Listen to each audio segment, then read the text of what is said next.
Hebu niambie, rafiki yako amewahi kukuambia siku kwamba aisee anafanya biashara hii na hii, hebu njoo na wewe tufanye wote? Ni wachache sana, lakini marafiki wengi huwa wanasema tu kwamba aisee, kuna biashara nzuri sana, mimi nachukua vitu Dubai na kuja kuuza hapa Dar. Lakini wewe mtu ukimwambia kwamba aisee, na mimi naomba basi tufanye wote hiyo biashara, ataanza kukwambia wewe unajua mimi hapa masoko yenyewe, yani atakuletea vitu vingi kukimbia. Sawa, sasa hizo ndio biashara ambazo watu wengi wanakuwa wanazifanya, lakini tofauti ni kwamba biashara yangu ninayoifanya mimi ni biashara ya mtandao, ni biashara ambayo yenyewe inakulipa zaidi unapomsaidia mtu kufanikiwa.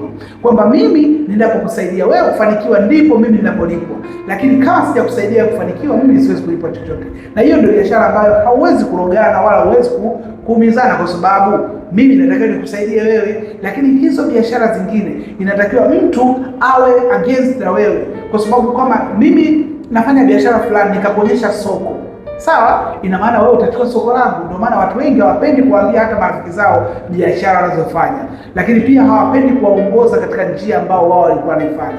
Lakini mimi nitakufundisha biashara ambayo utatumia mtaji mdogo sana, lakini pia nitakuongoza na utafanya biashara vizuri kabisa. Sasa kama ni mtu ambaye uko tayari kufanya biashara, chukua na mambo ambayo nipigie, niambie kaka, niko tayari kufanya biashara na wewe, na hapo nitaweza kusaidia na kuonyesha njia ambayo tutatumia mpaka uweze kutoboa na kufanya vizuri katika tasnia ya kipato.